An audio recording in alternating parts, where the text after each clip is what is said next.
Lola va a tener un ternerito.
Hola, buenas tardes. Buenas tardes. Buenas tardes, ¿Cómo profe. están? Buenas tardes. Vamos a ir arrancando.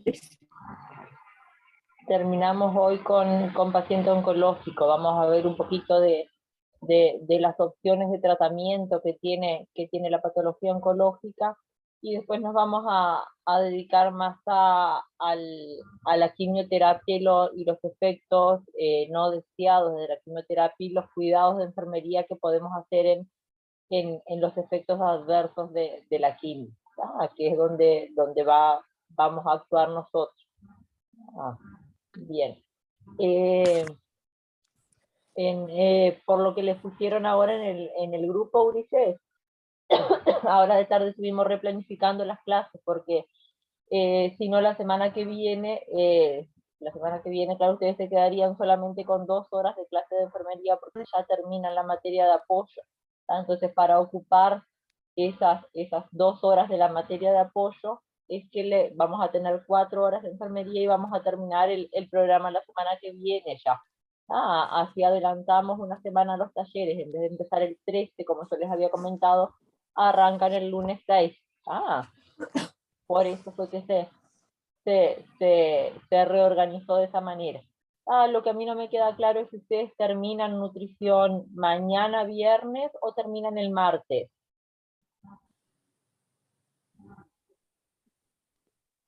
Martes, yo había entendido viernes que terminábamos. El martes. Martes, porque No, el martes, el lunes sí. tenemos el parcial y tenemos una clase menos. También me Martes. parecía así, porque por lo que yo estuve hablando con Celeste ahora de tarde, el lunes ustedes tienen examen de ética, el martes Sí. el martes tienen conmigo y después terminan nutrición, miércoles y jueves es que van a tener las 4 horas de esta materia, y el viernes tenemos el parcial, y ahí terminamos. Y el lunes 6 arrancamos con los talleres. La semana que viene les voy a pedir que no sé quién es el administrador del grupo ese que tienen con la gente acá de Bella Unión, que me agreguen al grupo, así organizamos los horarios de los talleres. Pero para la gente de afuera, quédense tranquilo que vamos a poner un horario a media tarde. Pero no hay grupo solo de la gente de Bella Unión, ¿o sí? No, entonces vamos a armar uno entonces. No, no. Ay, no. Bueno. Entonces, hay que armar uno de taller. Por eso tenemos que, como teníamos el año pasado, armar un grupo de taller, así nos dividimos bien los horarios y los días, porque no van a ser todos los días. Cada grupo va a tener dos veces por semana. Y después el viernes vamos a hacer un Zoom. Los viernes no va a haber taller, los viernes hay Zoom, que va a ser un Zoom general con los de acá de Bella Unión y los de Salto, como una puesta en común de lo que vimos durante la semana. Profe, ¿y por cuánto tiempo, profe? No sé cuántos talleres van a hacer, eso todavía no me pasaron. Así que no van a ser todos los días.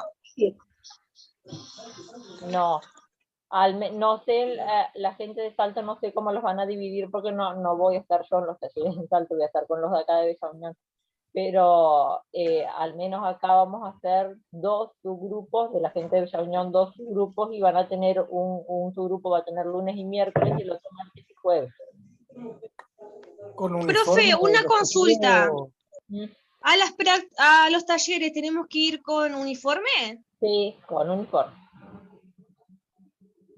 Con uniforme. Es No, como pero si no se gasta, Profe. Si no se gasta. hay que ir de uniforme. Sí, no sé Te quién consulto, habla. profesora. Sí, En el caso de que el conjunto, la parte de arriba del uniforme, no me entre más, ahí cómo se arregla. añadiendo al costado un pedazo de tela. O si no, una costurera que le haga Yo no otro lo tengo, también. a mí no me pasaron, a mí no me mandaron el uniforme todavía. O sea, eso lo hablo Ah, con... es que vos arrancaste este año. Y eso Sí. vas a tener que hablar al instituto para que te den sí, el uniforme, Sí. porque los demás tienen todos del año pasado. Sí. Y no Sí, dan otro profe, a mí uniforme. tampoco me lo dieron todavía. Ah, bueno, van a tener que darles esta semana que viene entonces, porque sí, a los talleres hay que ir de uniforme, como si estuviesen yendo a una experiencia práctica. Esa es la idea de que ustedes en los talleres hagan práctica de lo que van a ver después en el hospital. Y este año no dan otro uniforme, no pertenece a otro uniforme. Ay, no sé, hijo, tendrían que hablar con algún administrativo del instituto, no. No sé. Porque yo tenía entendido que daban, porque cuando iniciabas que daban otro uniforme, no sé, pero a lo mejor estoy equivocada, no sé.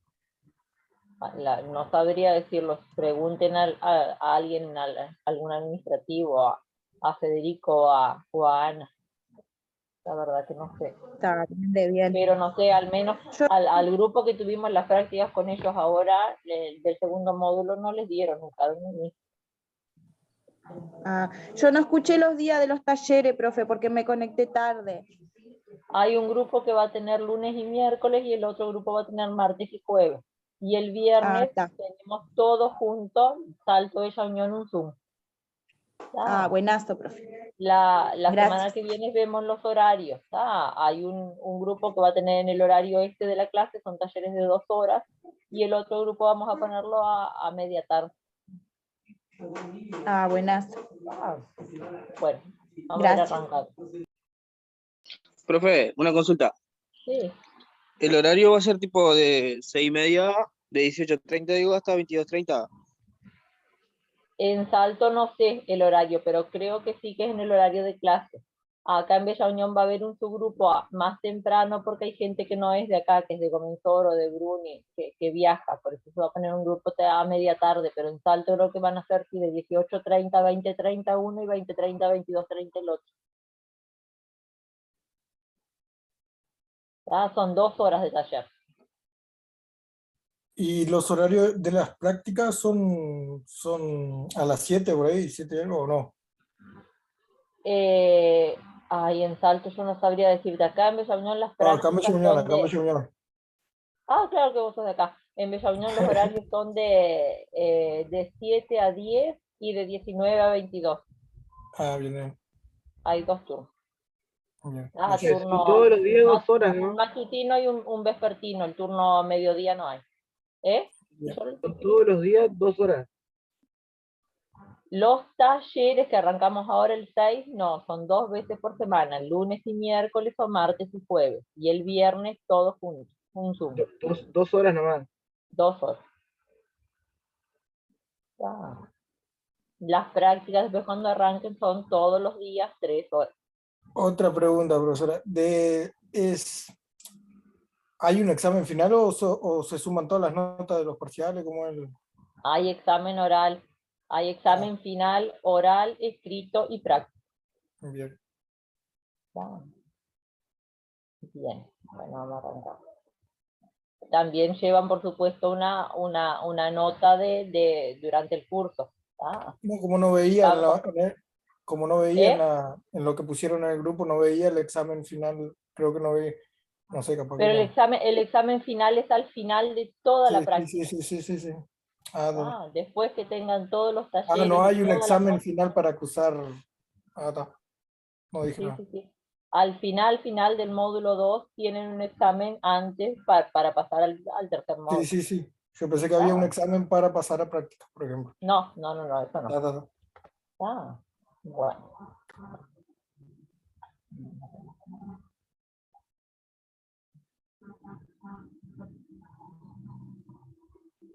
Bien. Seguimos, terminamos hoy entonces con el paciente oncológico. ¿Qué tratamientos se ofrecen hoy en día para el paciente que padece un cáncer, cualquiera sea? Va a depender qué tipo de cáncer es el tratamiento que el oncólogo le plantea al paciente, ¿tá? Pero básicamente hay tres opciones, o es la cirugía, la quimioterapia o la radioterapia. ¿Tá? Después hay otras terapias adyuvantes o asociadas que también en algunos casos se utilizan, ¿tá? Pero las principales son cirugía, quimio y radioterapia. Algunos pacientes pasan por los tres tipos de tratamiento, algunos que tienen que solamente se operan para resecar el tumor y después no tienen otro tipo de tratamiento. Hay algunos que la cirugía no es el plan terapéutico y pasan directamente a quimioterapia asociado a radioterapia, y hay otros que reciben solo quimio, solo radio. La decisión va a ser del médico oncólogo de acuerdo a las características del paciente, las características del tumor y la etapa de la enfermedad en que se encuentra, ¿no? Profe, yo tengo Sí. entendido también, hay una señora que yo conozco que le dijeron que la podían operar, sí, pero que había mucha posibilidad de que ella falleciera en la mesa de operación. Entonces la dejaron que ella eligiera. Así como también de ella seguir la quimio o parar. Ella decidió Claro. parar y que tal, que fuera ir llevándola como podía.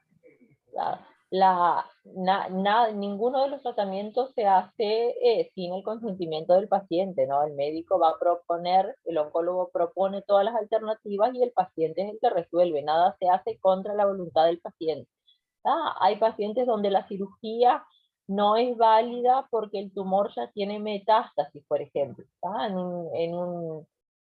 Por ejemplo, en un neo de colon que ya tenga metástasis hepático, metástasis peritoneal o metástasis cerebral, no vale de nada resecar el tumor, sacar el tumor del colon que ya generó metástasis en otros sistemas. Entonces lo que se hace es la quimio y la radioterapia como tratamiento paliativo para mejorar la calidad de vida y la sobrevida del paciente. En otros casos no es aconsejada la cirugía como primera instancia porque el tumor es muy grande. Entonces lo que se hace es tratamiento con quimio y radioterapia primero para disminuir el tamaño de la masa tumoral, y después, como tercera etapa, es la cirugía. Hay otros que se hace, primero se saca el tumor con la cirugía y después se le hace quimio y radio. Son, según cada paciente y según el tipo de tumor, va a ser el plan terapéutico del oncólogo. Y hay Profe, pacientes que ya están fuera de todo rango terapéutico, como que no entran ni dentro del plan de cirugía, ni de quimioterapia, ni de radioterapia.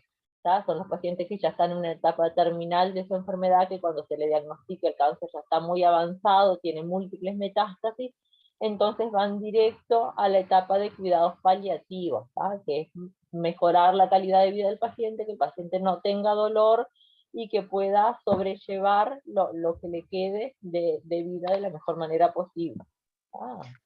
Profe, y una consulta, ¿puede pasar que una quimioterapia no esté funcionando en el cuerpo de un paciente, pero asimismo tampoco el cáncer avance?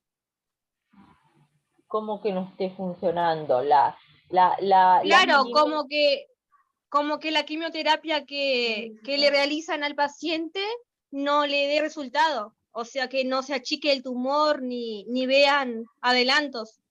Y puede ser, sí, puede ser que el tumor esté en un estadio muy avanzado.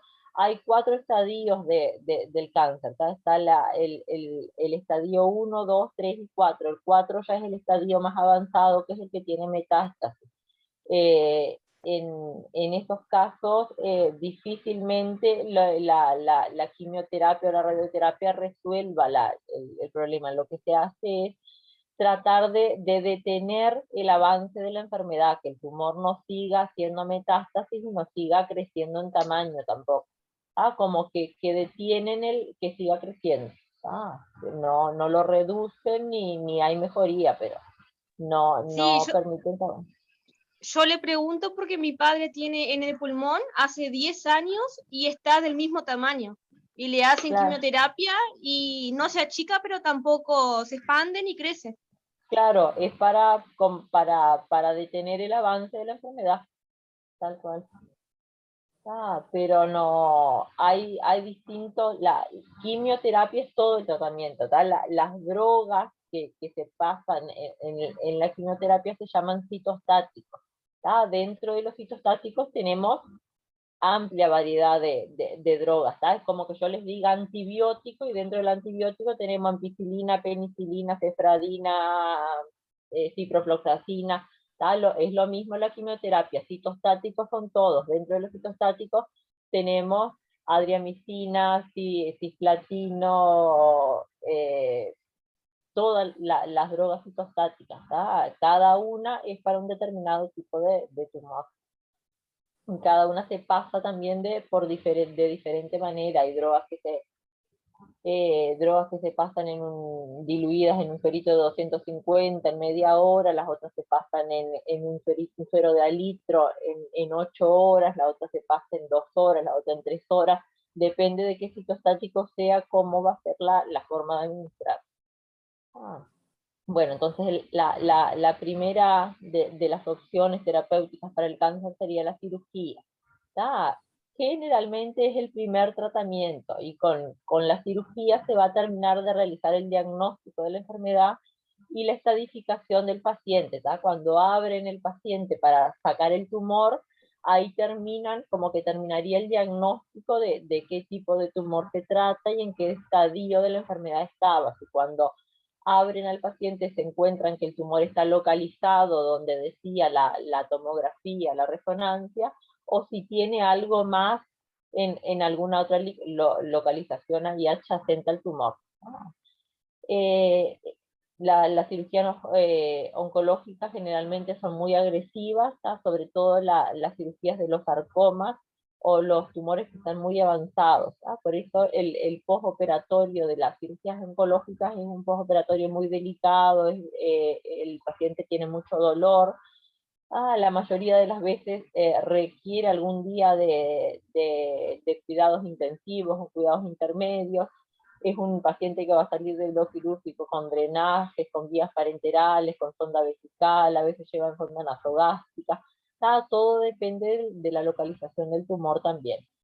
¿Qué se pretende con la cirugía oncológica? Resecar el tumor, sacar el tumor, se extirpa el tumor. Si es un tumor de colon, por ejemplo, se corta el pedazo de intestino donde está el tumor y se deja margen de intestino libre para los costados. No es que se saca solamente el tumorcito, sino que se saca más para cada lado, cosa de que no haya posibilidad de que quede algún margen con tumor. Y esa, la parte que se reseca, se manda anatomía patológica a analizar. Después, a la semana, a los 10 días, viene el informe del anatomopatólogo con la anatomía, la biopsia del tumor, de qué tipo de tumor se trata y en qué estadio de la enfermedad se encuentra. También en las cirugías oncológicas, aparte de resecar el tumor, se resecan todos los ganglios que pueda tener alrededor como sospechosos de malignidad. Después tenemos la otra de las opciones de tratamiento, que es la quimioterapia, que es un tratamiento constituido por uno o más agentes citotóxicos que tienen efecto antineoplásico, que no crezca la masa tumoral. funciona deteniendo o haciendo más lento el crecimiento de las células cancerosas, las cuales se crecen y se dividen con más rapidez que las células normales del organismo. La quimio se usa para curar el cáncer, para reducir las posibilidades de que regrese el tumor, o para detener o hacer lento el crecimiento de una masa tumoral. Puede que no la reseque totalmente, pero impide que siga creciendo. También la quimioterapia alivia los síntomas del cáncer. Se puede usar para encoger tumores que causan dolor o que causan otros problemas, que causan compresión de algún órgano. Las drogas con que se hace la quimioterapia son, como yo les decía, se llaman citostáticos, pero tienen diferentes características según qué citostático sea. Pero en general actúan todos de la misma manera, y lo que hacen es bloquear la replicación, la multiplicación de las células cancerosas. Como consecuencia de ellos, las células de rápida división, tanto las malignas como las de los tejidos sanos, se afectan de forma indistinta, así como el citostático detiene que se multipliquen las células malignas, también detiene la multiplicación de las células benignas. No hace distinción entre maligno y benigno. Bien, dentro de los agentes citostáticos, los agentes quimioterápicos, tenemos varios tipos que se clasifican según el mecanismo de acción, que esto en realidad les puse para que ustedes vean nomás que hay varios tipos, pero no vamos a entrar en detalle de cada uno. Tenemos citostáticos que son alquilantes, otros que son antimetabolitos, otros que son agentes antitubulares, otros que inhiben la tropoisomerasa y otros que son antibióticos antitumorales. Pero esto es todo el oncólogo el que va a decidir cuál de estos agentes utiliza en cada tumor. ¿Cómo se usa la quimioterapia con otros tratamientos del cáncer? Se puede hacer una quimioterapia neoadjuvante. ¿Qué es la quimioterapia neoadjuvante? Es reducir el tamaño de un tumor antes de la cirugía o de la radioterapia. Es lo que yo les comentaba al principio, que si primero el médico indica quimioterapia para después operar, es porque pretende que la quimioterapia reduzca el tamaño del tumor. Así después lo operan y sacan ese tumor que ya va a estar reducido. Eso se llama, cuando la quimioterapia se hace primero, es una quimioterapia neoadjuvante. Después tenemos la quimioterapia adyuvante, que lo que hace es destruir las células cancerosas que puedan haber quedado después del tratamiento con una cirugía o con radioterapia. Esto, en este caso, primero el paciente se opera, se saca el tumor o se hace radioterapia, y después se hace la quimio como último paso para destruir alguna posible célula cancerosa que haya quedado en el organismo. Profe, ¿qué posibilidad hay que el cuerpo rechace la quimio y que tengan que hacer otra cosa? No, que rechace, no. Lo que te puede pasar es que tengas muchos efectos secundarios, que es lo que vamos a ver hoy, los cuidados en los efectos secundarios de la quimio. Pero rechazar un tratamiento de quimioterapia, no. Que hagas algún efecto adverso, alguna alergia, ¿quieres decir, o algo de eso? Sí. Es raro, yo nunca vi que algún paciente haga algún efecto adverso, alguna reacción alérgica a un citostático. En ese caso, seguramente le cambiarán por otro citostático, capaz, no sé, a mí nunca me pasó, y hace años que hacemos quimio. No sé, la verdad no sé.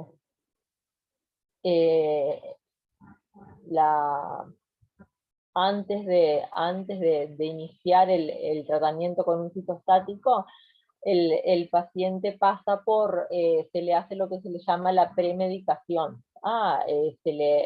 Se lo cita al paciente a una hora al hospital de día, que es donde se hace la quimioterapia, y ahí se le pasa la premedicación, que consiste en un corticoide, en un antiemético para los vómitos, un protector gástrico, se lo hidrata, Y después recién se le hace el citostático. El paciente no llega y inmediatamente se le conecta, se le pone un circuito con el citostático, no, lleva toda una preparación previa, que esa preparación incluye un antialérgico. Yo nunca vi ninguna reacción alérgica a una quimio.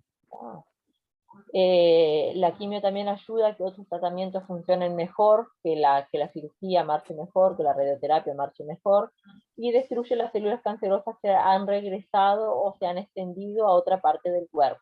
También se utiliza la quimio para tratar las metástasis. ¿Cómo se administra una quimioterapia?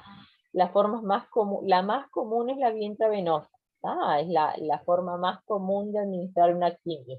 Después existe la quimioterapia vía oral, que es en tabletas, en cápsulas o en líquido. La quimio vía oral es muy común en los neos de mama. La paciente con un neo de mama va a recibir un tratamiento de quimioterapia intravenoso durante un periodo de tiempo y después sigue por 5 años recibiendo quimio vía oral. Es el protocolo que hay para los cánceres de mama, es ese. Primero se hace quimio intravenoso y después por 5 años la paciente recibe quimio vía oral, comprimido. Después tenemos la vía oral intravenosa, hay quimio también intramuscular, después tenemos quimio intra. Hay alguien que tiene el micrófono activado.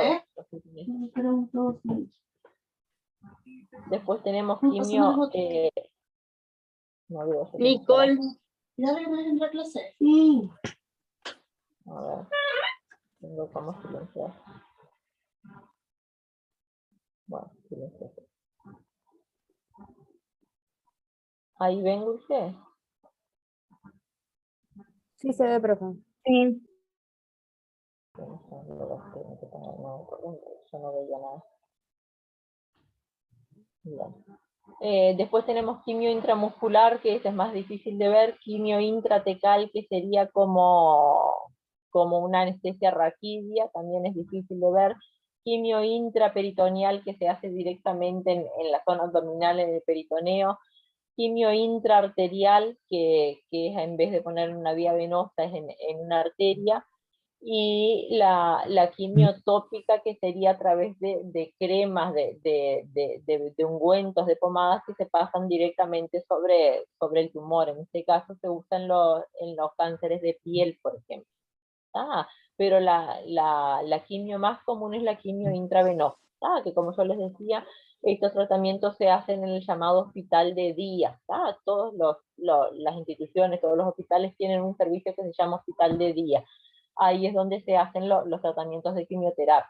El paciente, las quimios por lo general se hacen, hay diferentes planes, pero por lo general se hacen cada 21 o cada 28 días. Y pueden ser quimios de 1, de 2 o de 3 días. O sea que el paciente puede ir un día cada 21 días, puede ir 3 días cada 21 días o cada 28 días. Hay otras que son cada 14 días, también hay otras que son una vez por semana. Pero lo más común es que sea un día cada 21 días. Previo a cada sesión de quimioterapia, al paciente se le hace paraclínico. Se le saca sangre para un hemograma, un funcional hepático y una función renal. Hemograma porque con cada sesión de quimioterapia el paciente debilita más su sistema inmunitario. Bajan los glóbulos blancos, bajan las plaquetas, bajan los glóbulos rojos. Es normal que como efecto adverso del citostático pase eso. Entonces, antes de hacer cada sesión de quimioterapia se le hace una valoración para ver cómo está la parte inmunitaria del paciente. Después se le hace para ver cómo está funcionando el hígado y el riñón, porque son drogas que se metabolizan a nivel hepático y se eliminan a nivel renal. Entonces es necesario que el paciente tenga una buena función hepática y renal. En el caso de que tenga alguno de estos valores alterados, se le comunica al oncólogo y es el oncólogo el que resuelve si se realiza igual la sesión o si se posterga una semana más o algún día más. Entonces el paciente se le hace primero el examen paraclínico 1 o 2 días antes de la fecha que le toca la sesión de quimio, y el día que le toca la sesión ingresa por lo general de mañana a las 7, 8 de la mañana, no tiene por qué ir en ayuno. Las quimios siempre las hace enfermería. Es en enfermería un licenciado, en el caso de que sea servicios pequeños, como acá en Bella Unión las hace con un licenciado. Pero en el hospital de Salto, por ejemplo, hay un servicio establecido de hospital de día que hay, hay un licenciado y después los demás funcionarios son auxiliares de enfermería. Entonces, que están, por supuesto, adiestrados en el uso de fitostáticos. Así que por ahí les puede tocar trabajar en un hospital de día.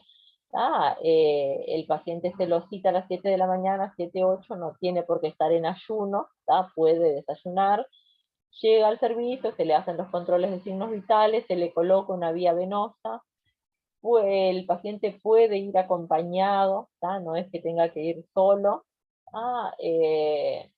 Y ahí, después de colocarle una vía venosa, lo que se le hace es lo que suelen decir, colocarle un suero para hidratar al paciente, porque tiene que estar bien hidratado, porque el paciente tiene que orinar bastante para eliminar los desechos del citostático. Después se le pasa otro suerito, que es el que tiene el antialérgico, el corticoide, la medicación para prevenir los vómitos y el protector gástrico. Después que se le pasan estos dos sueros, recién el tercer suero va a ser el suero que tenga el citostático, la medicación de quimio. Cuando termine ese suero, se le pasa otro suero sin ningún agregado, que es para lavar la vía y para seguir hidratando al paciente para que orine. Terminado el tratamiento, se le retira la vía y el paciente se va a domicilio. No se queda internado, por eso se llama hospital de día. El paciente va a hacerse el tratamiento, finaliza y se va a la casa. Eso es lo habitual. Después tenemos otros pacientes que por las condiciones en que se encuentran, los pacientes están internados. Entonces en ese caso se le hace la quimio en la sala de internación. Bien. Después tenemos la radioterapia, que sería la otra opción terapéutica, que en la radioterapia se usan altas dosis de radiación para destruir las células cancerosas y reducir los tumores. El paciente, radioterapia, por ejemplo, nosotros tenemos el centro regional, el de referencia nuestro es Salto. No hay en todos los departamentos servicios de medicina nuclear, que se le llama, de radioterapia. Los pacientes de acá de Bella Unión van a hacerse radioterapia en Salto. Son sesiones muy cortitas, una sesión de radioterapia dura 15 minutos. Por lo general el paciente viaja los lunes, los tratamientos se hacen de lunes a viernes, pasa de lunes a viernes en Salto, o sea, si el paciente está en Salto va al centro todos los días, se hace el tratamiento y regresa a la casa. La cantidad de sesiones también las va a determinar. En este caso no es el médico oncólogo, es el médico radioterapeuta que determina cuántas sesiones de radioterapia son. Se lo coloca al paciente dentro de una máquina similar a las de tomografía, por decirlo de alguna manera, y ahí se irradia directamente la zona donde está el tumor. Es similar similar a una radiación para sacar una radiografía, pero una placa, por supuesto que son radiaciones bajas. Una radioterapia para un tumor son altas radiaciones. Lo que se pretende con esta radiación es destruir las células cancerosas o detener el crecimiento.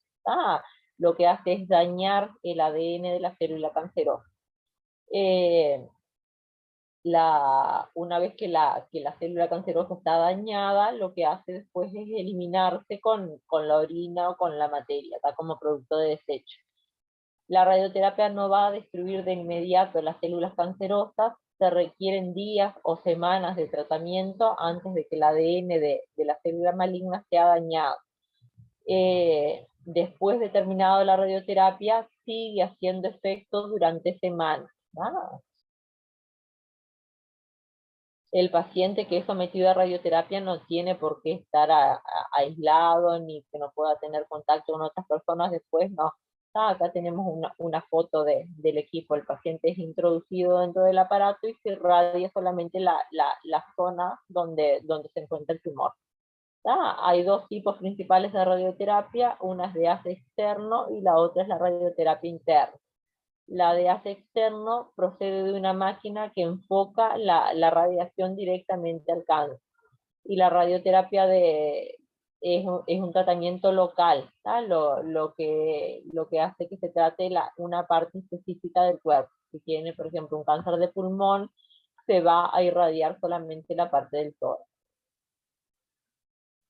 En la radioterapia interna es un tratamiento en que la fuente de radiación se pone dentro del cuerpo.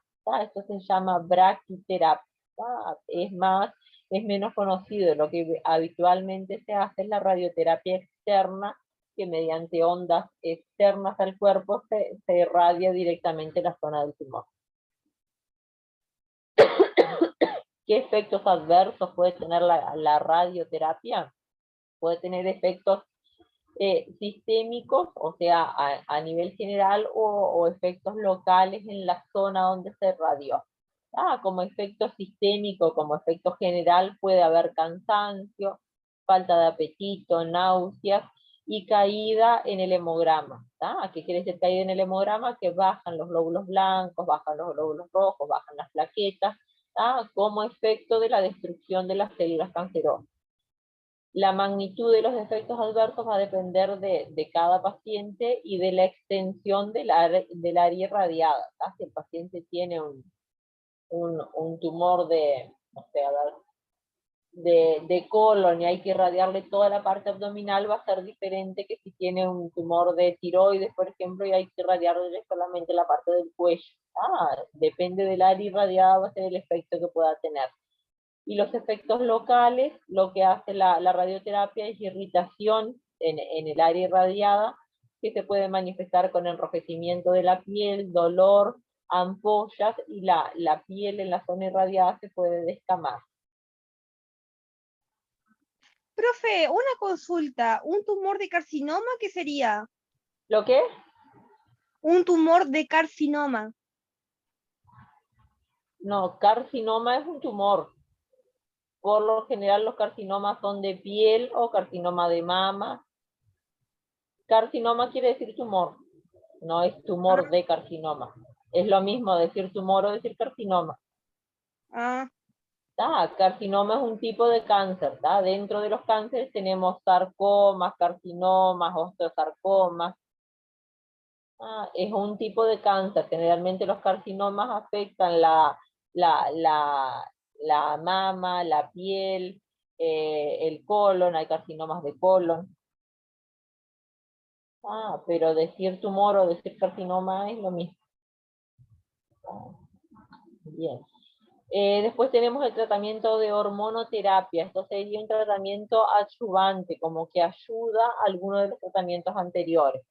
Las hormonas son sustancias que funcionan como mensajeras químicas del organismo, afectan y regulan las diferentes células y los tejidos del cuerpo.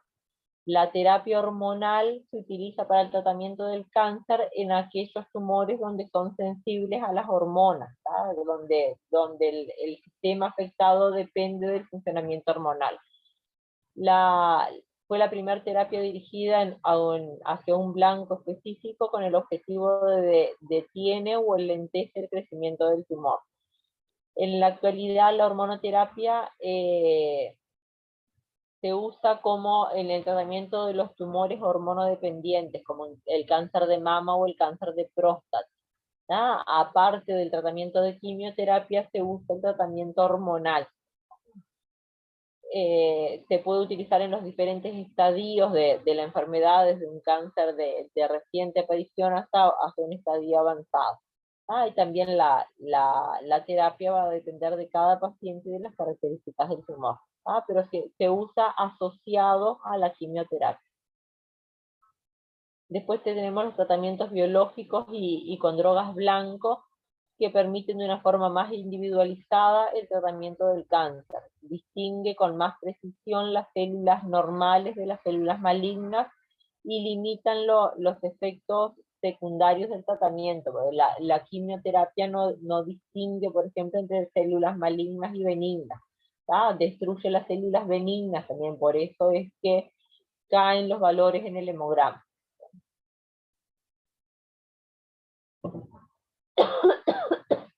Este otro tratamiento con biológicos también es ayuda al tratamiento de quimioterapia.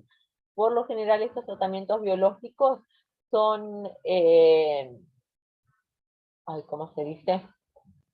Como que son abastecidos por el Fondo Nacional de Recursos. ¿Tá? El Fondo Nacional de Recursos es una organización estatal que lo que hace es brindar al paciente sin costo, ¿tá? Tanto a los pacientes de instituciones públicas como privadas, el tratamiento con biológicos de manera gratuita, ¿tá? Dependiendo del tipo de tumor va a ser el biológico utilizado.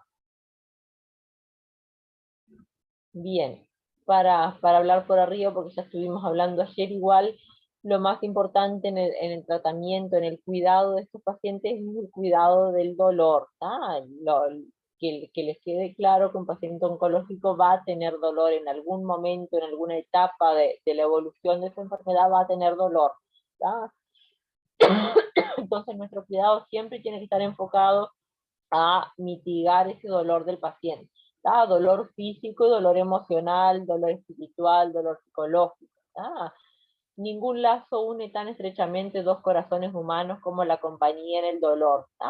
Cuán importante es estar con el paciente cuando el paciente tiene dolor. Por ahí no es necesario un analgésico, un calmante, sino escuchar al paciente. Son pacientes que tienen mucha incertidumbre acerca del futuro, no saben cómo van a estar la semana que viene, no saben cómo van a estar el día después de la quimio. Entonces es muy importante que el paciente se sienta acompañado y que lo escuchemos. Por ahí el paciente le preguntamos si tiene dolor y nos dice que sí, nos ponemos a hablar con él y resulta que no es un dolor físico, sino que con el hecho de estar y de hablar ya le aplacamos el dolor. Cuando el enfermo dice que le duele, es que le duele. Esto que les quede claro siempre también. Si dice que le duele, es porque le duele. No tenemos por qué cuestionar si le duele o no. Si nos está diciendo que tiene dolor, es porque tiene dolor.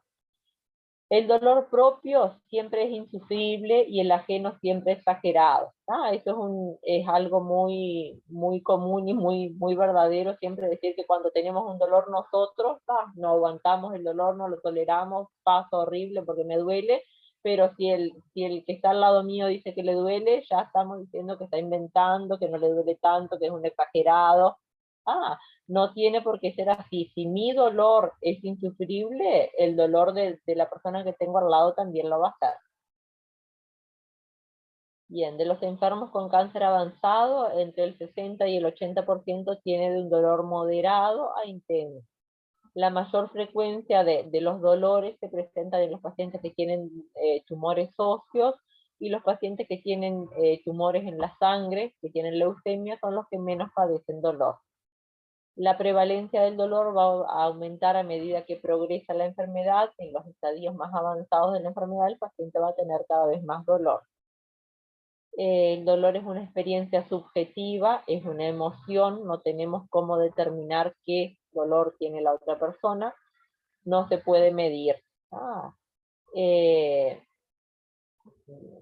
Más o menos, el dolor no es un mero acontecimiento fisiológico, es un dolor físico, emocional, cognitivo y social. Hay que ver todo el paciente como un todo, no es solamente el dolor por el tumor.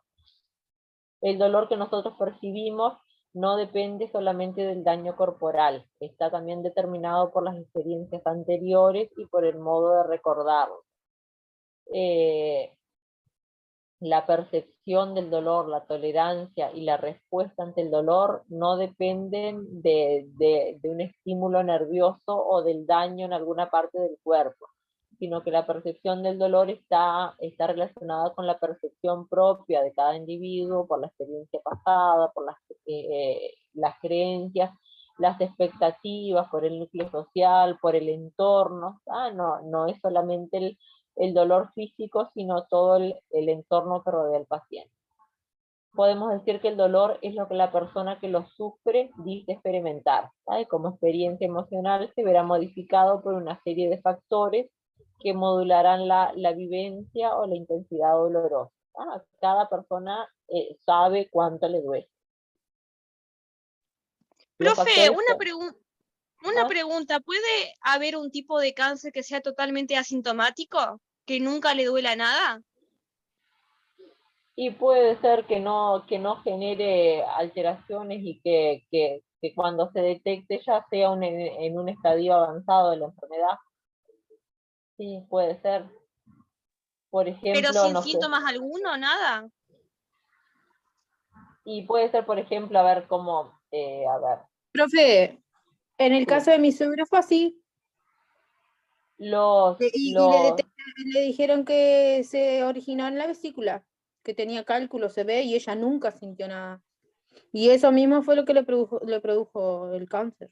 Y cuando claro, le hicieron el estudio, ella estaba toda tomada, y ella lo único que era, no tenía apetito y sentía dolor de vesícula, nada más. claro.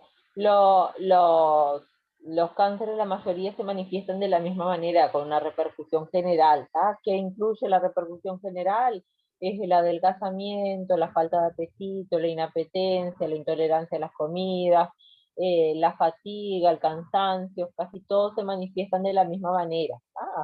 Cuando una persona consulta, por ejemplo, por un adelgazamiento, una falta de apetito, un vómito, por supuesto que primero se van a descartar otras patologías, no van a ir directamente tiene cáncer, como el cáncer sería lo último que el médico va a pensar. Primero lo estudiará por alguna gastritis, alguna esofagitis, a ver si no tiene alguna úlcera gástrica, algo que lo haga pensar en el adelgazamiento y en la falta de apetito. Una vez que descarta las patologías más sencillas, ahí va pensando que puede ser algo maligno. Lo que les decía, hay tumores, por ejemplo, los tumores de colon, depende en qué lugar del colon se encuentra, a ver si da sintomatología o no. Los tumores de cáncer de colon, ¿se acuerdan que había colon izquierdo, transverso y derecho, ¿no? O ascendente, transverso y descendente. Los tumores de cáncer derecho enseguida dan manifestación, ¿tá? Porque el paciente o empieza a movilizar intestino con sangre, o empieza estreñido, o empieza con diarrea, siempre alguna manifestación clínica da. En cambio, los tumores de cáncer izquierdo, cuando dan alguna manifestación es porque el paciente ya está en un estadio 4 de la enfermedad, ya tiene metástasis asociadas. Como que se manejan diferentes según en qué zona del colon esté. Puede ser si un cáncer curse desapercibido, toda la evolución que pase por todos los estadios desapercibidos y cuando se manifieste ya está en un estadio avanzado.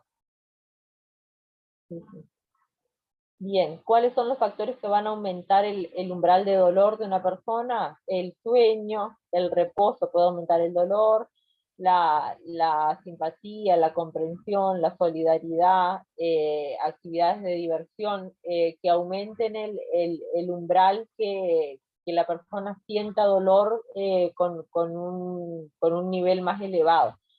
Que la reducción de la ansiedad puede ser que la persona está muy ansiosa y dice que tiene dolor, tiene dolor, tiene dolor, y cuando logramos disminuir la ansiedad de la persona resulta que ese dolor no era tanto, que era más la ansiedad que tenía.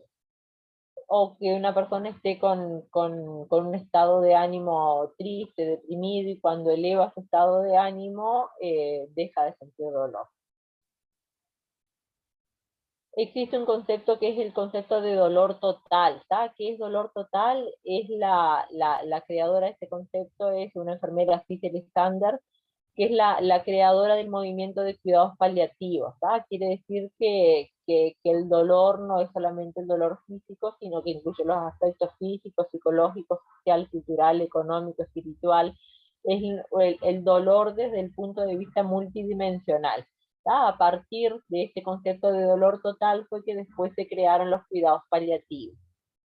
Después tenemos el dolor crónico, que es un cuadro doloroso que persiste más allá del curso normal de una enfermedad aguda, que puede reaparecer a intervalos de meses o años. Ejemplo, una neuralgia posherpética, un paciente que tuvo un herpes es un paciente que va a tener un dolor crónico, ¿tá? Siempre a intervalos de meses o años le va a volver el dolor. El dolor crónico puede ser un dolor oncológico, puede ser no oncológico. Bien, y ahora vamos a hablar entonces un poquito de los cuidados de enfermería. ¿Tá? ¿Qué vamos a hacer con un paciente que sufre los efectos adversos de la quimioterapia? ¿Tá? La quimioterapia, como se les decía, son drogas citotóxicas muy potentes, ¿tá? Muy fuertes, que van a destruir la función del citostático es destruir la célula cancerosa, ¿tá? Pero junto con esa destrucción de la célula cancerosa va a provocar efectos perjudiciales en el organismo, ¿tá? Entonces, nosotros como enfermería tenemos que detectar esos efectos adversos en el paciente y ver la forma de cómo lo vamos a cuidar, ¿tá? Cómo lo vamos a tratar.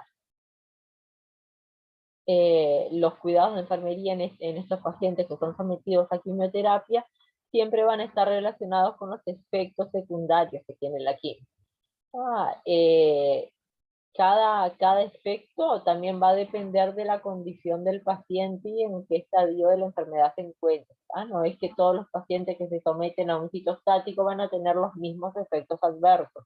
Hay algunos pacientes que tienen un buen estado general, ¿tá? Que no están tan adelgazados, que la paraclínica está normal, ¿tá? Que el tumor está en una etapa reciente, de reciente aparición, que puede ser que el tratamiento de quimioterapia no les produzca ningún efecto adverso o le produzca algún efecto mínimo.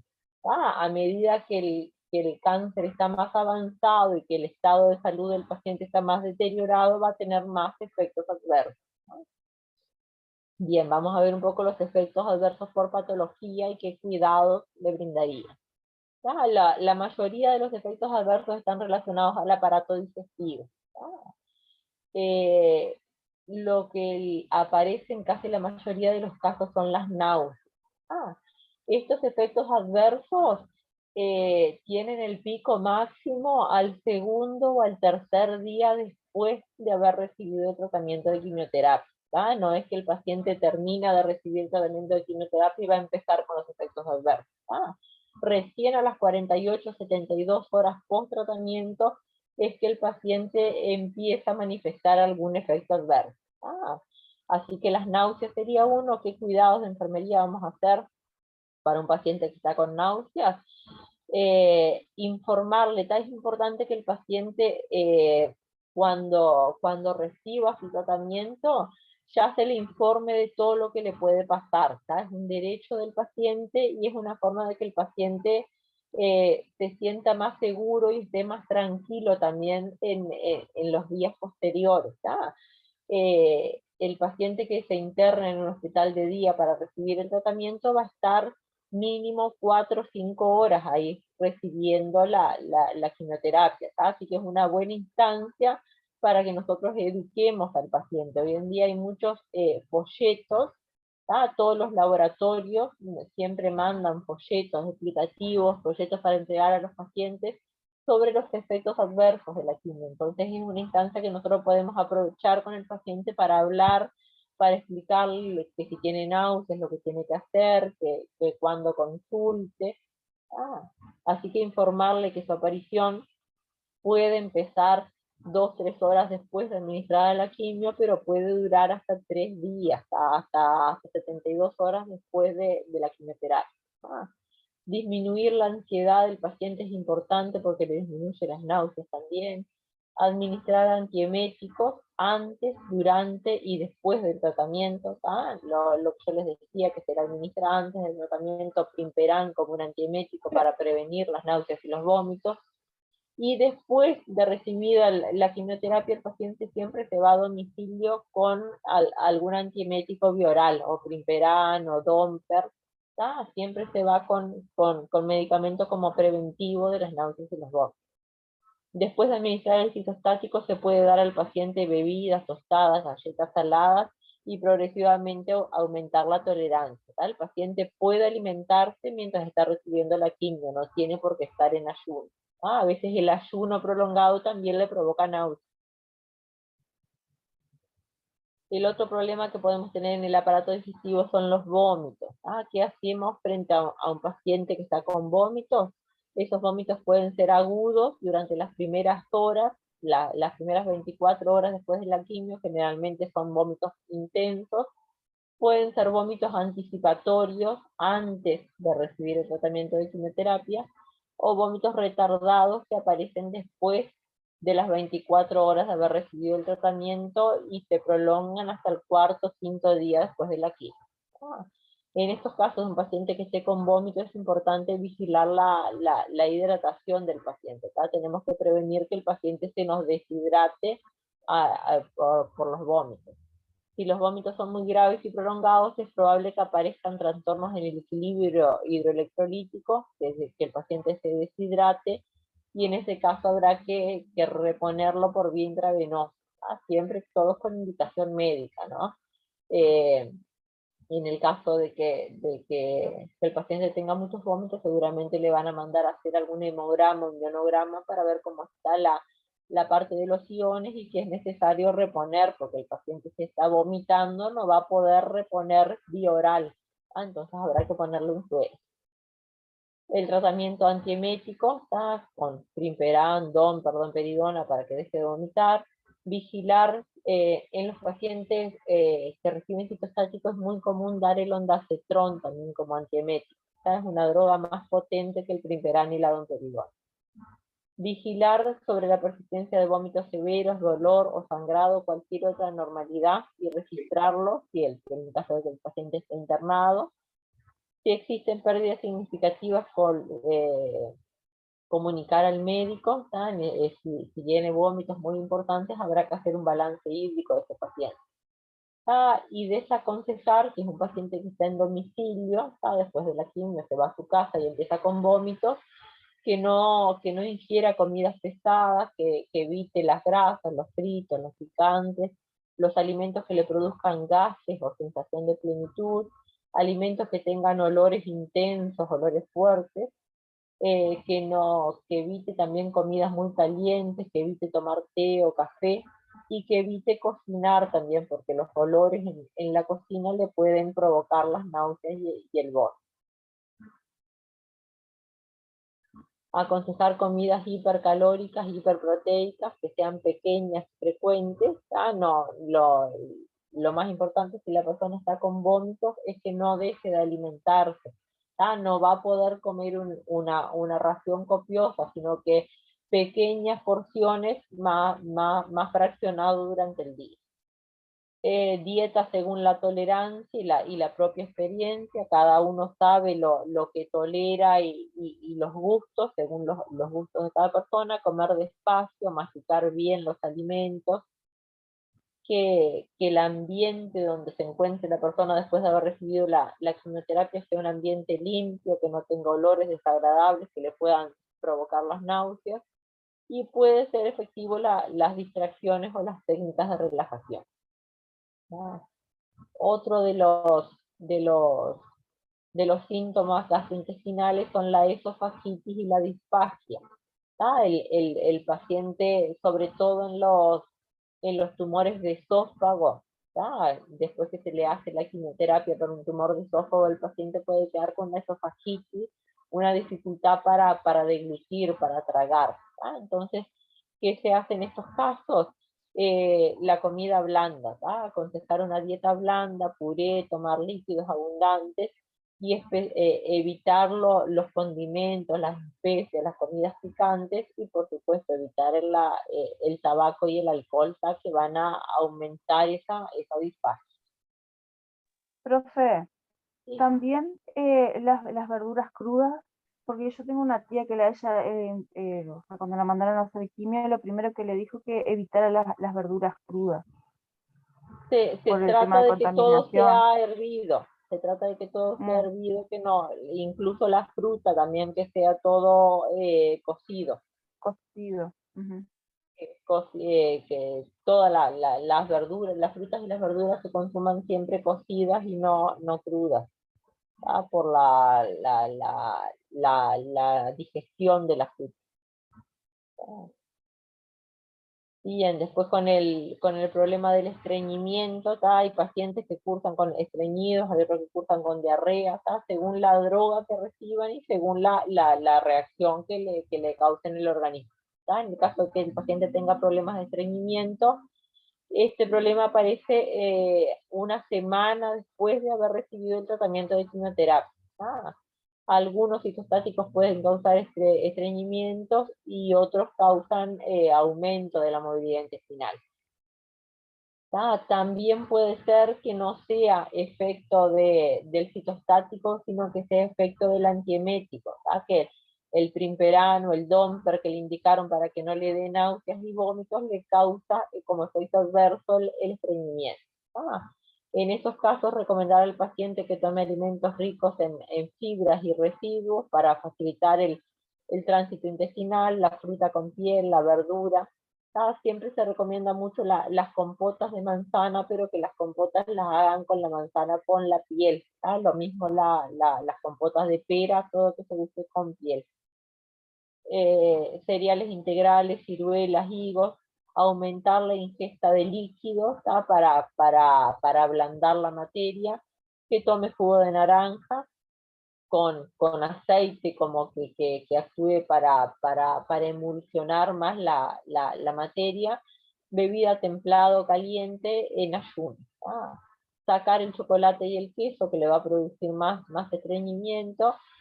En el caso de que la situación del paciente lo permita, que realice caminatas, paseos, que se hagan masajes abdominales rotatorios, empezando por el lado derecho del abdomen, siempre los masajes para una persona que está estreñida, esto en general, no solamente el oncológico, siempre se hacen masajes circulares en el abdomen del lado derecho hacia el lado izquierdo, como siguiendo el sentido del colon, para propiciar el tránsito intestinal.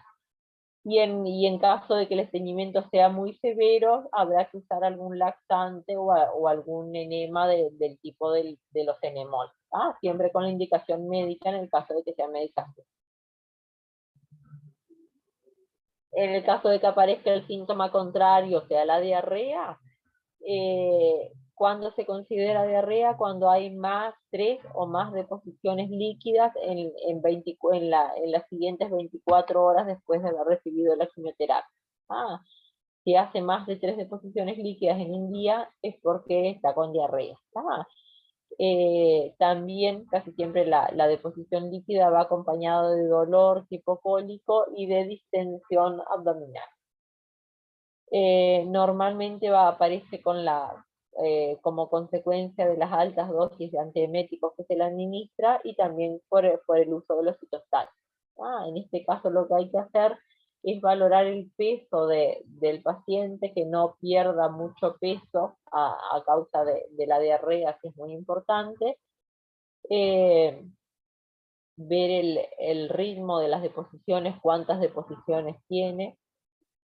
Valorar el paciente en cuanto al estado de hidratación, si está deshidratado, la presencia de ruidos hidroaéreos, ruidos a nivel del abdomen, si tiene dolor abdominal, qué frecuencia es la que tienen las deposiciones, qué color, qué consistencia tiene la materia, anotar en el caso de que el paciente esté internado. Y lo que se le aconseja es una dieta blanda rica en carbohidratos y proteínas. Se le indica una dieta que tenga pollo hervido, arroz blanco, puré de papa, puré de zanahoria, manzana asada, banana, que las alimentaciones sean comidas en porciones pequeñas y frecuentes, y aumentar la ingesta de líquido también para prevenir que el paciente se deshidrate por la diarrea. Lo que tiene que evitar son los alimentos ricos en fibras o en residuos, alimentos grasos, frituras, alcohol, cafeína, té, refrescos con gas, que lo que van a hacer es distender más al paciente y aumentar el peristaltismo, los ruidos hidroaéreos. Que no tome tampoco alimentos muy calientes ni muy fríos, porque también van a aumentar el peristaltismo abdominal.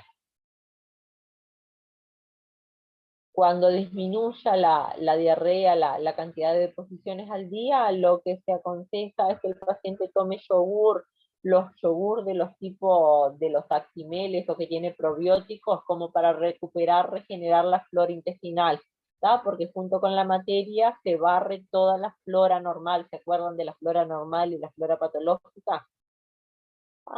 En un paciente con diarrea, la materia barre toda la flora normal del intestino. Entonces, para regenerar esa flora normal se recomiendan los yogures, los actimel. Si la diarrea es severa, aconsejar solamente dieta líquida. Administración de antidiarreicos por indicación médica, instruir al paciente y a la familia sobre los cambios dietéticos, la medicación necesaria, el control de peso, y los signos de alerta que hagan que el paciente consulte en el caso de que esté en domicilio. Si aparece sangre en la materia, si ven algún signo de deshidratación, si tiene una distensión abdominal brusca. Y aconsejar para evitar las lesiones de piel que luego de cada deposición no use el papel higiénico, sino que se lave la zona anal con jabón neutro y se seque bien la zona. Porque por lo general estos pacientes están en cama, entonces se pueden lesionar más fácil la zona perineal.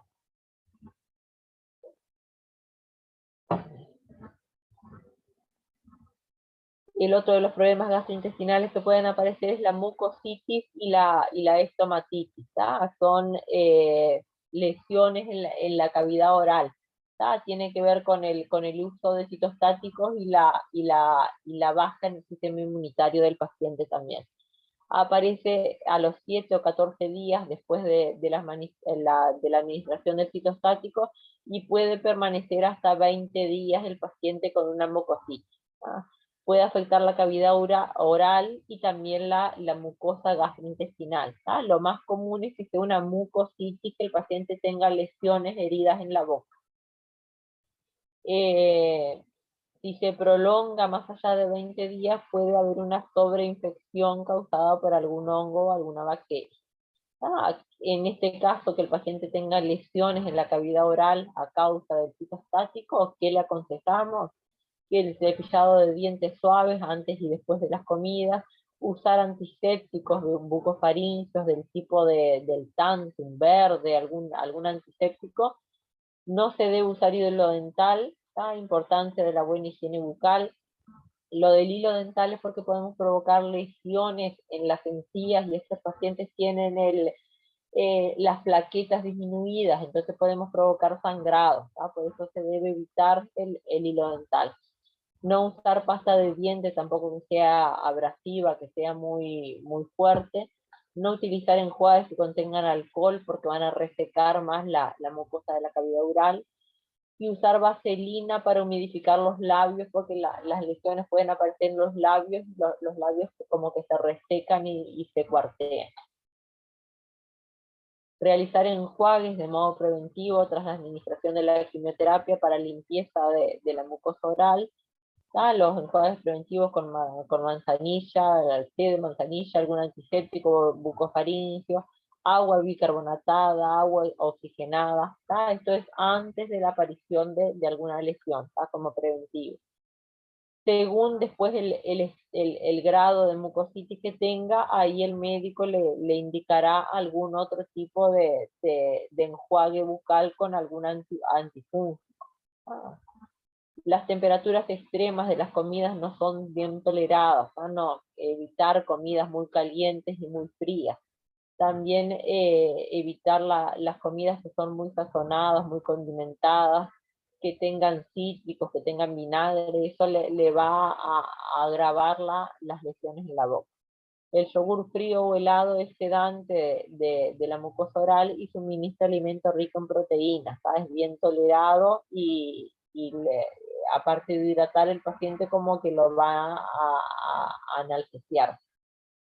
Se debe aconsejar que tome dieta líquida, no tomar alimentos secos como pan, frutos secos, bananas, fécula, por el residuo que dejan en el tracto al ser digeridos, porque el paciente no solo va a tener la lesión en la boca, sino en todo el tracto digestivo.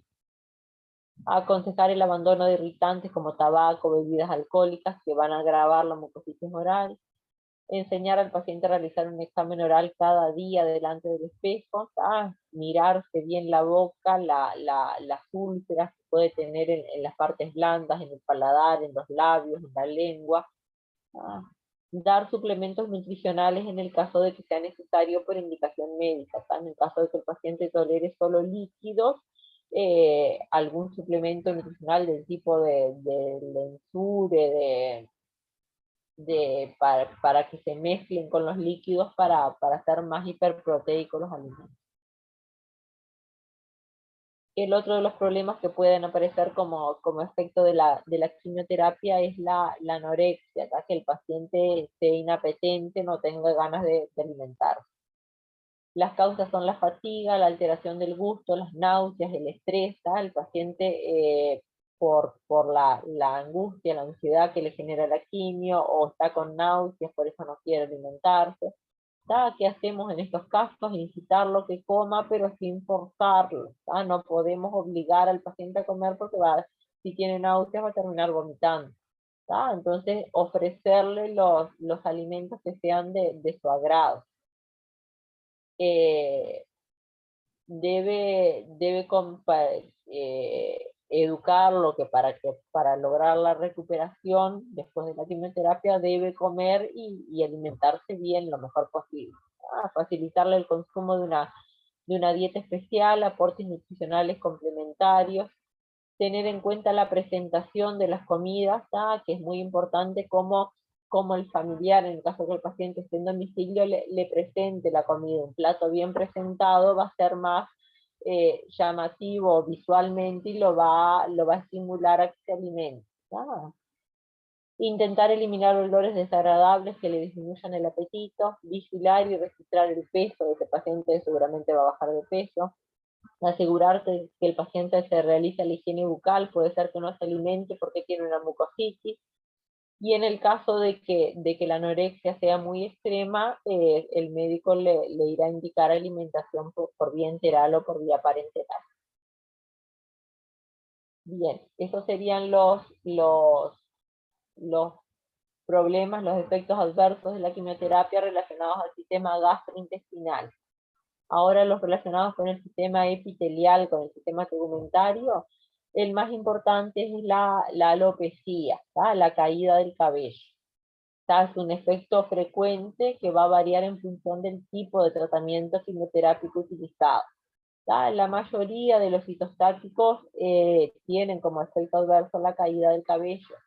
También depende de cada paciente y depende de la dosis de citostáticos. En algunos pacientes no les produce caída del cabello inmediata, sino que más retardada, a otros inmediatamente se les cae, porque hay una división de las células del folículo piloso. Esto el paciente tiene que saberlo de antes también. Cuando podemos aprovechar, como decía, para educar al paciente ya desde antes, desde el inicio de la quimioterapia. Tiene que saber que una vez que el paciente se va a la casa, el pelo puede empezar a caer, que esa caída del cabello puede ser total, puede ser parcial. Intentar conocer el impacto de la alopecia en el paciente. A la mayoría les provoca estrés, angustia, depresión. Discutir con él las posibilidades a seguir. Hay pacientes, sobre todo femeninos, mujeres que ya de entrada deciden cortarse el cabello. Hay otras que deciden mantener el cabello y que vaya cayendo a medida que tenga que hacerlo. Hay otros que usan turbantes, pañuelos. Será decisión de cada uno, pero el paciente tiene que ser informado antes que es un efecto adverso que seguramente lo va a tener. Si la imagen le preocupa, se le inducirá a que utilicen pelucas, pañuelos, sombreros.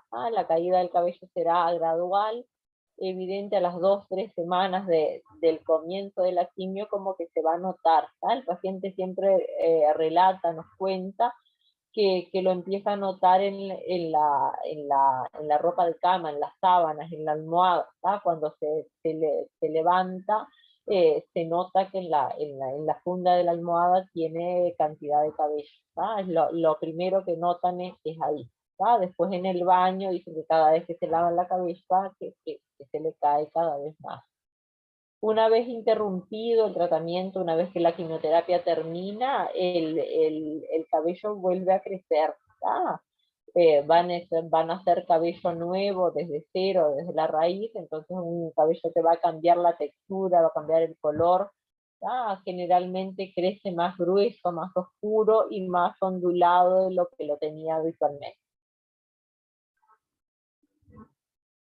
Es importante el cuidado del cabello durante el tratamiento de la quimioterapia. Se aconseja que, si las condiciones del paciente lo permiten, que utilice un shampoo que sea con pH neutro, que utilice acondicionador cada 2-3 días y que sea un secado y un peinado con delicadeza, que no utilice secador con aire muy caliente.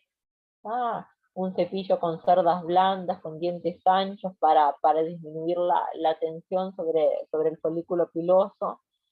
Se evita el secador con aire muy caliente, se evita la planchita o cualquier objeto caliente. Y por supuesto todo el tipo de tintas capilares se trata de evitar, porque lo que van a hacer es que el cabello caiga más rápidamente. Después el otro problema que podemos tener en el sistema epitelial son dermatitis, rash cutáneo e hiperpigmentación. Que la piel se vuelva más enrojecida, que tenga problemas de hiperpigmentación. Entonces, ¿cómo evitamos esos problemas? En el caso de que provoque prurito, que provoque picazón en la piel, usar piracalamina, que es un fármaco, una crema, una pomada que se aplica en la zona donde el paciente le pica, para alivia el prurito y evita que el paciente se esté el rascado que le pueda provocar alguna lesión en la piel. Y después evitar la exposición al sol. Es muy importante que estos pacientes eviten exponerse a los rayos del sol directo, porque le van a causar algún problema en la piel seguramente. Y después los otros efectos adversos importantes están relacionados con el sistema hematológico, la disminución de toda la serie blanca, roja y las plaquetas. Es común también que todos los pacientes tengan trastornos en el hemograma. Uno de estos trastornos puede ser la leucopenia. ¿Qué es la leucopenia? Es la disminución de los glóbulos blancos por debajo de lo normal.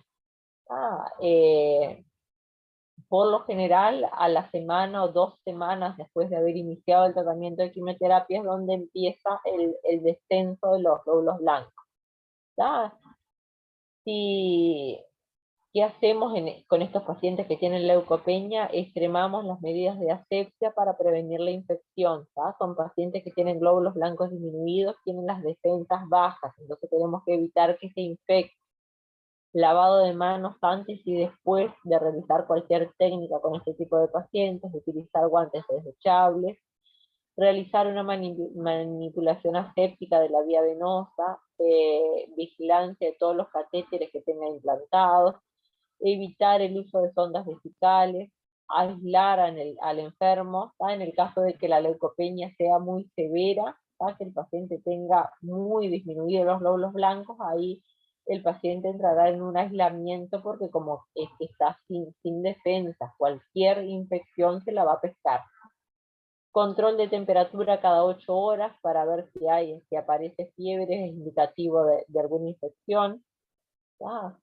Y lo que hay que hacer es tratar de limitar las visitas y las salidas del enfermo a lugares, a reuniones públicas, y no permitir tampoco la presencia de flores, plantas dentro de la habitación que puedan ser portadoras de algún germen que le produzca alguna infección.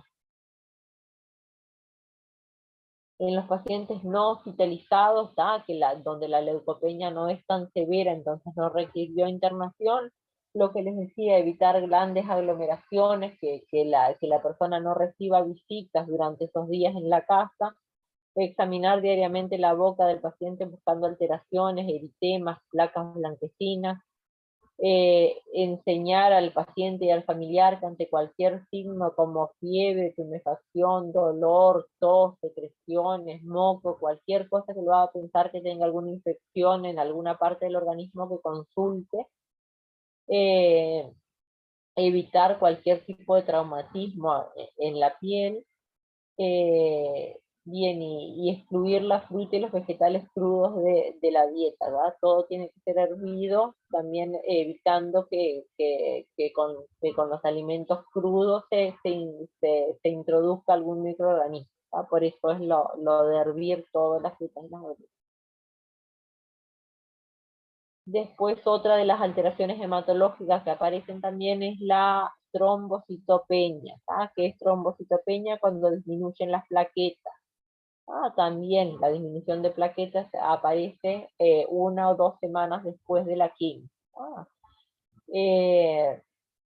Al paciente tener disminuidas las plaquetas, tiene riesgo de sangrado. Entonces, cada vez que le vamos a hacer una punción a un paciente que tiene una trombocitopenia, debemos presionar bien la zona donde realizamos la punción para evitar hemorragia.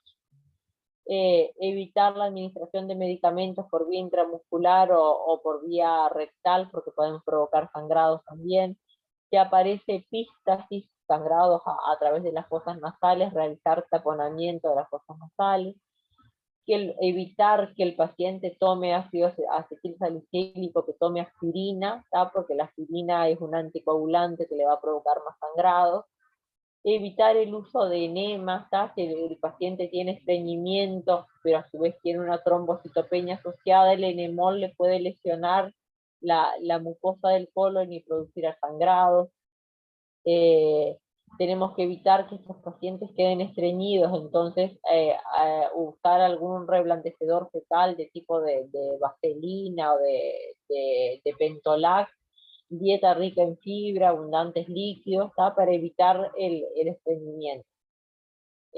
Valorar la presencia de sangre, ya sea en la orina o en las heces, porque me puede indicar que hay algún sangrado interno por la disminución de las plaquetas. Vigilar nivel de conciencia, de orientación, por el riesgo de que haya alguna hemorragia intracraneal. En el caso de que la trombocitopenia sea muy severa, seguramente el médico le va a indicar alguna transfusión de plaquetas. Evitar todas las actividades que le puedan provocar algún corte o alguna contusión que pueda sangrar. En el caso de los hombres, evitar la maquinilla eléctrica para el afectado. Aconsejar que evite llevar ropas muy ajustadas que le generen alguna contusión o algún hematoma en alguna parte del cuerpo. Evitar realizar grandes esfuerzos, y bien, enseñar al paciente y a la familia, en el caso de que esté en domicilio, que cualquier signo de alerta, que le sangre las encías, que le sangre la nariz, que vea sangre en la materia, que aparezca un hematoma, que consulte, porque puede ser que las plaquetas estén muy disminuidas. Otro de los problemas que pueden aparecer es la anemia. La anemia es la disminución de la cantidad de glóbulos rojos en la sangre, disminuye la hemoglobina y disminuye el hematocrito. ¿Cuáles son los signos de anemia? Que el paciente tenga palidez cutánea, que esté pálido, que tenga palidez en el lecho unguial, palidez en la conjuntiva ocular, en la mucosa de la boca. Puede aparecer disnea, dificultad en la respiración, taquicardia, vértigos. Todo eso me puede indicar que el paciente tenga los glóbulos rojos disminuidos. Si la anemia es muy severa, seguramente el médico le irá a indicar alguna transfusión de concentrado globular. El paciente permanecerá cómodo, en reposo, evitar todas las fatigas innecesarias. En algún caso se puede suplementar la alimentación con vitamina B12, con ácido fólico, que tenga una dieta rica en hierro, y los aportes suplementarios con indicación médica. En cuanto al sistema reproductor, la quimioterapia puede causar amenorrea, vaginitis, infecciones fúngicas y esterilidad. Educar al paciente para que extreme la higiene local, proporcionar una orientación adecuada a los posibles cambios que pueda tener después de la quimioterapia. Si es una paciente femenina que está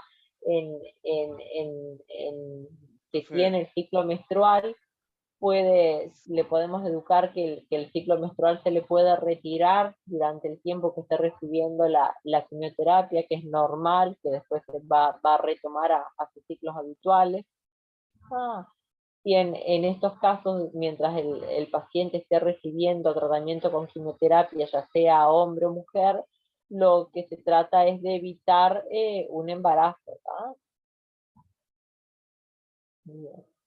En cuanto al sistema urinario, la quimioterapia puede causar retención de líquidos, cistitis, escosor, disuria, hematuria, insuficiencia renal. El paciente puede tener polaxiuria, oliguria, anuria, enema. Todos estos efectos adversos que estamos viendo son todos los efectos adversos que puede causar la quimioterapia, ¿no? No es que un paciente va a tener todos estos efectos adversos. Puede que tenga 1, 2, 3, que aparezca náuseas un día, el otro día que tenga vómitos. La caída del cabello va a ocurrir en casi todos los pacientes en diferente medida. Puede que la alteración del sistema hematológico del paciente nunca lo tenga, que no le bajen los glóbulos blancos, ni los glóbulos rojos, ni las plaquetas. Puede que un paciente tenga todos los efectos adversos. No quiere decir que sí o sí el paciente vaya a tener todos estos efectos. Bien, en base a los síntomas del sistema urinario, entonces controlamos la ingesta y la eliminación. Es importante el balance hídrico en este tipo de pacientes que están con retención de líquidos, se están orinando poco, se están orinando demasiado.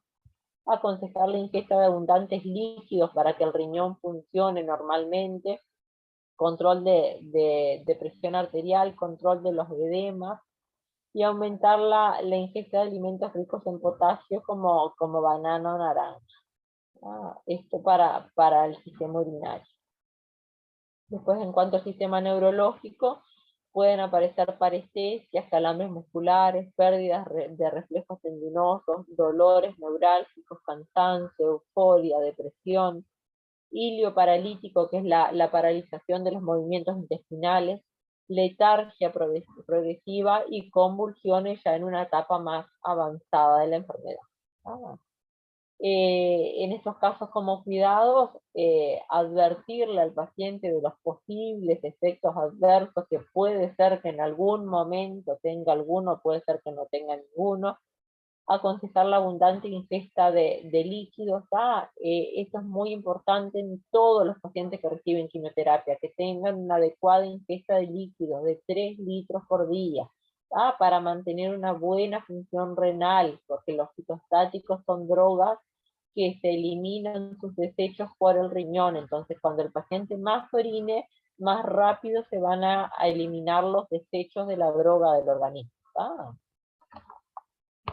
Bien, en cuanto al sistema cardiovascular, pueden aparecer taquiarritmias, miocarditis, pericarditis, insuficiencia cardíaca congestiva y flebitis en punto de infección.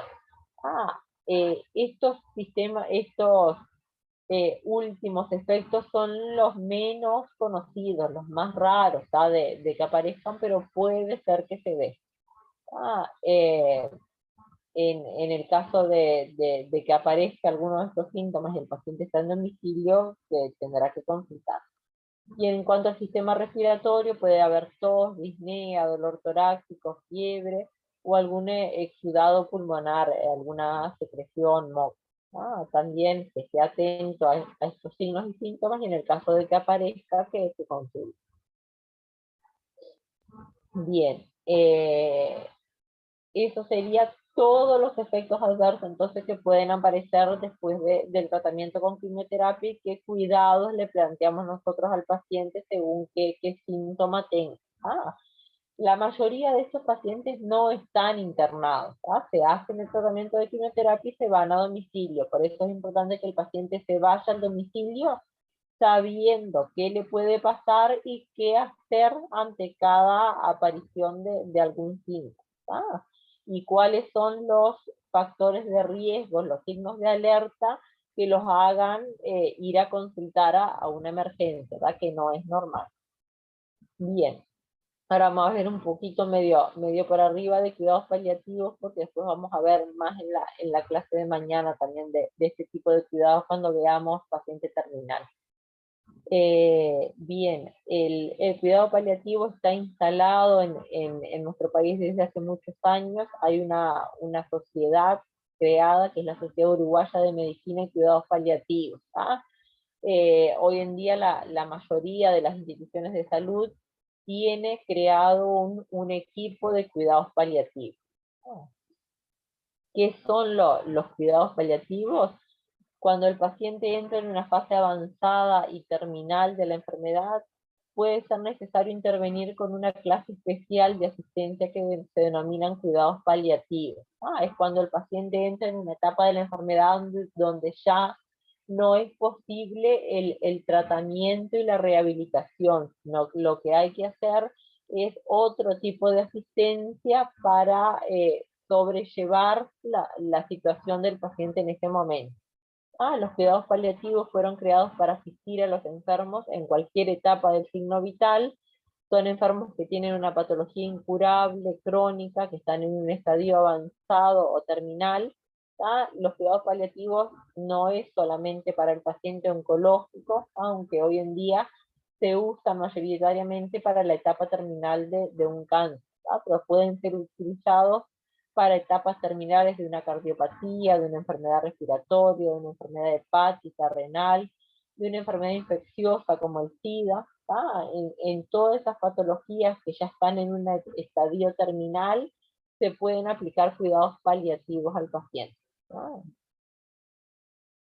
Estos cuidados nunca van a tener la finalidad de curar al paciente. El cuidado paliativo no cura, lo que hace es aliviar el sufrimiento y mejorar la calidad de vida del paciente atendiendo a la dimensión física, psicosocial, y está muy enfocado a lo espiritual del paciente y su entorno. El cuidado paliativo es realizado a través de un equipo multidisciplinario de profesionales. Es lo que yo les comentaba ayer, que hay asistentes sociales, psicólogos, psiquiatras, médicos generales, oncólogos, enfermeros, y hay también personas voluntarias que integran el equipo de cuidados paliativos. También puede haber integrantes de alguna entidad religiosa. Todo el conjunto conforma el equipo de cuidados paliativos. La Organización Mundial de la Salud tiene ciertos principios que son llamados derechos del paciente, sobre los cuales se rigen los cuidados paliativos.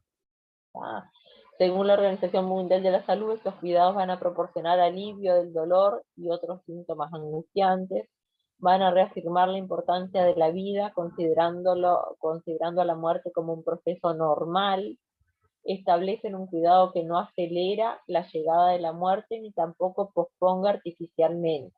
Lo que se pretende con estos cuidados es que la enfermedad siga su curso natural, no detener el avance de la enfermedad ni tampoco acelerar la llegada de la muerte.